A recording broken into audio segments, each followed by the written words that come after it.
Ya, halo semuanya, selamat datang di Tiang Jauh Podcast Bola untuk semua. I'm your host, Popo Kosen, bukan pandit. Dan seperti biasa kita akan ngebahas soal dunia sepak bola. Berhubung Premier League udah selesai, jadi kita menyebar ke Eropa ya, ke sepak bola di Eropa. Nah, yang pertama tentu aja harus kita beri selamat buat Man United karena berhasil juara FA Cup. Gue lupa gue udah nyelamatin apa belum sih, tapi gue kasih selamat aja. Gue sih masih berharap semoga Erik ten Hag itu stay ya. Jangan sampai Erik ten Hag dipecat, karena ya ini udah terbukti kan. Waktu first teamnya sembuh semua, lini belakangnya bener semua, mereka bisa mengalahkan City, game plan-nya juga bisa berjalan lancar kan, ya gak sih? Menurut gue sih semoga tetap stay. Terus apalagi ya? Oh ya, Liga Champions juga seperti biasa Real Madrid bermain kurang bagus. Menurut gue Dortmund mainnya lebih bagus daripada Madrid, tapi ya mereka finishingnya payah. Harusnya kalau di halftime itu Dortmund bisa 2-0 atau 3-0. Nah mungkin hasilnya bisa berbeda ya. Nah maksudnya hasilnya berbeda itu ya disamakan sama Madrid, terus extra time, terus yang menang Madrid. Entah lewat extra time atau lewat penalti. Gue gak ngerti Madrid ini kenapa bisa kayak gitu ya. Formasinya gak jelas. Yang Vinicius di kiri, Rodrigo di tengah, terus kalau lagi bertahan Bellingham yang pergi ke kiri. Nggak tahu lah, pokoknya formasinya tuh nggak jelas gitu ya, taktiknya apa, tapi mereka juga mainnya jelek. Lawan City harusnya yang lolos tuh mainnya lebih bagus City. Lawan Bayern Munchen harusnya juga tiba-tiba bisa si Neuer itu blunder. Gue nggak ngerti sih Madrid ini sama Liga Champions kenapa, gue nggak tahu. And abis ini mereka dapat Kylian Mbappe lagi, jadi nggak tahu men. Madrid ini ya congrats lah I guess buat Madrid, 15 Liga Champions, pesaing terdekatnya baru menang 7 kali, gila sih itu, kayak kurang dari separuh men. Terus ada apa lagi ya? Ya di Premier League juga ada kalau si Man City ini akan ada sidangnya, jadi sidangnya mereka itu akan dilakukan di bulan November katanya, dan menurut gue sebenarnya bulan November nih lama banget gak sih, liganya udah mulai kan. Jadi bulan November baru nanti City akan disidang, dan katanya berlangsungnya itu akan sekitar bisa sampai 6 minggu. Jadi nanti waktu bulan Januari kita baru tahu nih, bulan Januari si City ini hukumannya apa dari pelanggaran 115 pasal di financial fair play itu. Menurut gue sih dan berkaitan dengan itu, si City juga baru aja meluncurkan tuntutan serangan hukum ya ke pihak Premier League, dan ini adalah tuntutan terngeri, tuntutan yang paling heboh yang pernah dilakukan oleh sebuah klub kepada panitia liga dari Premier League. Jadi ini akan ada pertempuran yang luar biasa menurut gue.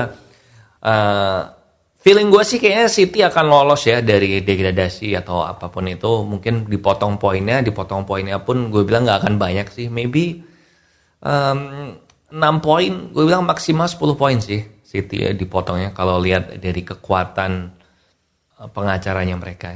But kita tunggu aja nanti. And tentu aja hari ini kita akan ngebahas soal Euro 2024. Minggu depan mulai 14 Juni ya Euro 2024 ini. Dan Euro ini tuh menurut gua dan menurut Mbappe juga dan menurut banyak pemain juga yang biasanya main di Eropa, mereka pada bilang bahwa Euro, memenangkan kompetisi Euro itu lebih sulit daripada memenangkan Piala Dunia. Dan gue juga setuju sih. Dan kalau lo mencari tontonan sepak bola yang secara permainan di lapangan lebih bagus, menurut gue emang Euro lebih bagus daripada World Cup, karena ya kualitas sepak bola di Eropa itu in general memang lebih tinggi daripada di negara lain. Nah maka hari ini kita akan mempreview Euro 2024, tapi kalau mempreview permainannya kan menurut gue kurang ya. Gue akan mempreview atau memberikan prediksi Euro ini setelah pertandingan pertama aja. Jadi minggu ini kita akan ngebahas atau mereview jersey home dari timnas-timnas di Euro 2024 ini, dan minggu depan kita akan mereview jersey away dari timnas-timnas ini ya, sekaligus ngelihat siapa aja sih pemain-pemain yang nggak dipanggil buat Euro. Dan habis itu setelah group stage atau pertandingan pertama di grup selesai, nah gue akan memberikan prediksi kira-kira siapa yang akan juara, siapa yang akan lolos dari grup, dan gitu-gitu aja ya. Oke, so langsung aja sekarang kita mulai di Tiang Jauh spesial Euro 2024.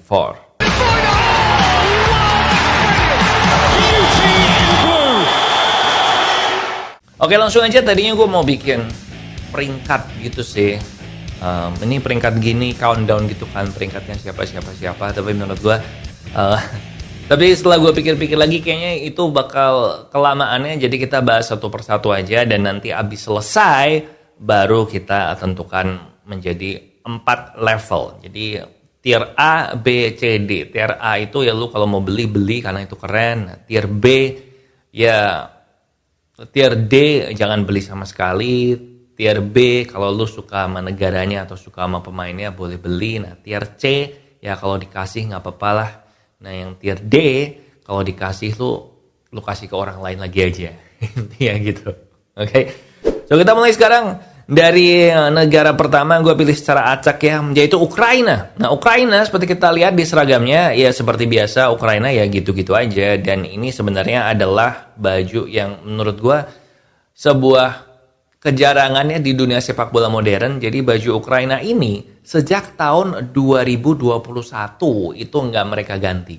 Jadi emang biasanya kan timnas itu padahal 2 tahun sekali ganti kan. Nah, ini Ukraina udah dari 2021 nggak ganti. Gue nggak tahu kenapa. Maybe karena udah terakhir ya. Soalnya abis turnamen ini Ukraina bakal ganti jadi Adidas. So maybe ini si Joma ini ya udahlah, nggak diperpanjang juga kontraknya. Nggak usah gue desain lah. Plus hubungannya Joma sama Ukraina lagi nggak bagus. Soalnya si Joma ini itu tahun lalu atau 2 tahun yang lalu, pokoknya waktu awal-awal Ukraina diserang Rusia, si Joma ini malah mengumumkan bahwa mereka akan mensponsori bajunya Zenit Saint Petersburg atau klub sepak bola dari Rusia. Nah, ini yang membuat hubungan mereka jadi nggak baik. Oke, next ada Belgia. Belgia ini Adidas, dan Adidasnya template ya. Gue tuh akhir-akhir ini nggak gitu suka sama baju timnas tuh karena saking banyaknya template gitu. Nah, ini Adidasnya Belgia ini juga template man, kayak stripnya di lengan, terus aksen-aksennya di pinggir gitu, di lengan di samping bawah itu juga template banget. Kita akan lihat juga nanti di negara-negara Adidas yang lain. But yang Belgium ini gue nggak suka sih, karena ya kelihatan gelap aja gitu, dan kelihatan kelihatan aneh, nggak nyambung garis-garisnya dan warnanya letaknya di yang mana gitu. So tadi Ukraina gue taruh kasih ke orang aja kalau dikasih.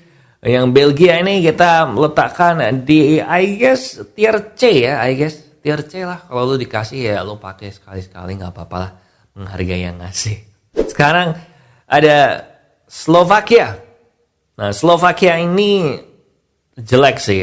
Gue taruh di tier D, tier yang paling bawah, karena Slovakia ini kayak kalau lu ngerti gak sih kalau lu main game FIFA gitu atau main PES, terus lu create a team dan lu milih seragam lu, ngedit seragam lu. Nah, ngeditnya kayak gini nih, template yang standar banget kayak gini nih, ya gak sih?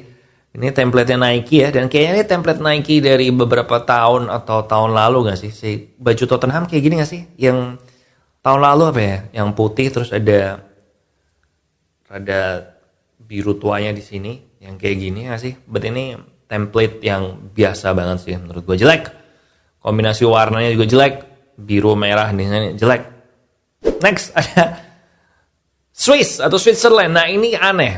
Ini menurut gue aneh. Ini I guess gue letakkan di C ya, karena lu kalau dikasih orang kan biasanya cuma atasannya kan, nggak dikasih bawahannya. Tapi ini baju aneh men. Kalau lu lihat di depan sih kelihatannya oke ya, oke lah, Puma merah, ada garisnya gitu, garis-garis, tapi garisnya garis kecil-kecil warna merah lebih tua. Kerahnya putih besar juga bagus. Switzerland oke.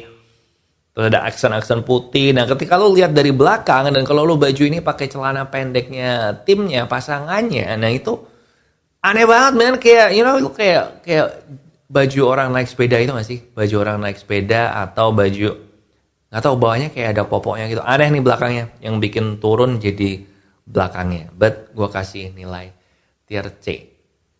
Next, Jerman. Nah, Jerman gue kasih B ya. Jadi kalau lu suka sama pemainnya, salah satu pemain favorit lu, ya lu beli nggak apa-apa. Nah, untuk Jerman gue kasih catatan tambahan, kalau lu mau beli yang lengan pendek aja. Karena menurut gue aneh nih yang lengan panjang kan, kayak Oke, ini kalau lengan pendek actually bisa jadi tier A sih menurut gua. Karena ini kayak homage tribute buat kostum Jerman yang dulu kan ada bendera Jermannya di lengan. Nah, ini benderanya lengannya gradasi terus jadi putih. Nah, yang lengan panjang ini aneh karena kenapa terus di lengan bawahnya ada lagi tuh api-apinya yang bendera? Ya enggak, menurut gua harusnya lu sampai separuh gitu aja. Dan bahkan yang lengan panjang pun ya udah langsung aja antara sekaligus apinya sampai bawah atau apinya hilang di lengan atas terus hilang sekalian. Tapi yang ini aneh men.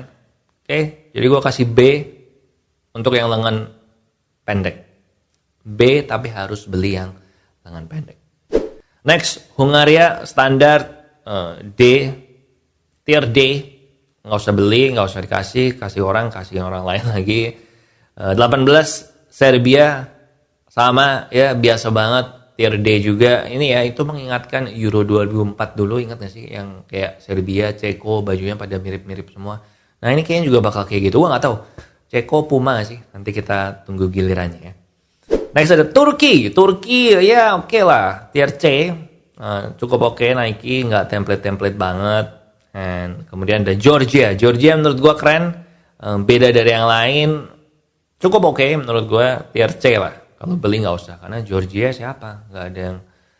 Austria, ya standar gue bilang C juga dipakai cukup oke. Nah tapi patternnya di kaos ini gue nggak ngerti nih, ini apa sih? Kayak menurut mereka ini men-celebrate creativity dan innovation. Gue nggak tahu ini kayak ada dolphin atau ada burungnya nggak sih? Itu hitam-hitamnya itu mata atau apa sih? Ya ini C lah. Kemudian Belanda sebenarnya bagus ya, tapi di dunia sepak bola itu kan ada dua tipe orang ya, yang pengen Belanda pakainya orange celana putih atau yang pengen Belanda pakainya orange celana orange. Dan gue kebetulan termasuk yang orange celananya putih. Gue suka Belanda yang versi itu. Nah ini sebenarnya cukup bagus, klasik gitu kan. Jadi ini gue kasih tier B juga. Kemudian next ada Portugal. Klasik juga, sebenarnya ini sama template-nya kayak Belanda ya, cuman beda warna aja diganti-ganti sama Nike. Jadi tiernya juga sama, B tier juga. Next ada Albania bagus sih. Kalau lu demen warna merah, ini oke, gua kasih tier A. Kerahnya juga oke, klasik, bagus. Dan kalau lu beli ini nggak pakai yang ada nomor punggungnya, bisa buat casual juga. Jadi ini tier A, gue suka. Perancis, gue masukkan tier A juga. Menurut gue Prancis ini keren banget ya, karena gue tuh lebih suka Prancis yang warna birunya tuh royal blue gini, bukan yang biru navy di beberapa turnamen belakangan, karena ini lebih Prancis banget ya sih. Dan nggak tahu, gue demen sih ini. Terus ada bendera Prancisnya di kerah, and then logo ayamnya itu di kanan di dada kiri juga lebih besar, yang kalau di klub nggak bisa soalnya ada sponsor, tapi kalau di timnas bisa karena nggak ada sponsornya. Keren sih ini. Tier A. Gue jadi pengen beli deh nih Prancis ini. Tapi siapa ya? Masa Mbappe? Siapa ya? Next, Scotland. Ini juga oke. Gue masukkan tier A juga. Bagus. Lo kalau mau beli bagus. Keren. Bisa dipakai casualan juga. Keren sih. Ada motif-motifnya. Itu loh apa. Rocknya Skotlandia itu kan motifnya kayak gini gak sih? Background motifnya yang di baju. Keren.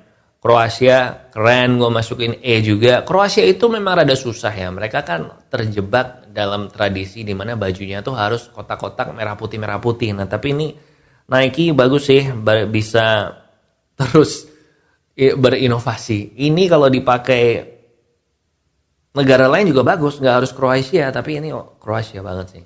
Keren, tier E. Gue jadi pengen beli ini deh. Modric gitu kan, turnamen terakhirnya dia katanya. Next ada Czech Republic. Nah kan Czech ini mirip banget kayak si Serbia tadi, cuman beda background bajunya. Berarti ya udah, ya tier C lah. Spain. Nah Spain sama kayak Belgium tadi, template, tapi ini pilihan warnanya bagus. Jadi gue ini masukkan Spain ini di tier A. Keren aja. Next ada Romania tier paling bawah. Sama kayak Ukraina tadi ya. Ini juga lama, ini Joma juga. Dan nggak dibikin baru juga, ini baju udah lama juga. Kenapa ya Joma ya? Next, Slovenia lumayan, tier B. Kalau lo pakai ini buat main futsal sama teman-teman atau main mini soccer sama teman-teman, pasti bakal pada bilang, oh lumayan juga bajunya. Slovenia oke. Next ada Polandia. Polandia ini gue kasih B juga. Kalau lu mau beli yang Lewandowski bagus, klasik, walaupun template tapi ya cocok karena bendera Polandia juga ya gitu-gitu aja kan, putih merah, klasik, ini nggak apa-apa, bagus. Italia men, pertama Italia ini menurut gue aneh ya pakai Adidas, karena Italia itu kan biasanya Puma lah atau Kappa ya kan, terus ini tiba-tiba Adidas, dan ini Adidasnya template juga, but gue suka sih, ini gue tier A, nggak tahu kenapa, kayak perfect aja gitu rasanya. Italia Adidas, jangan-jangan emang selama ini harusnya Italia itu Adidas ya.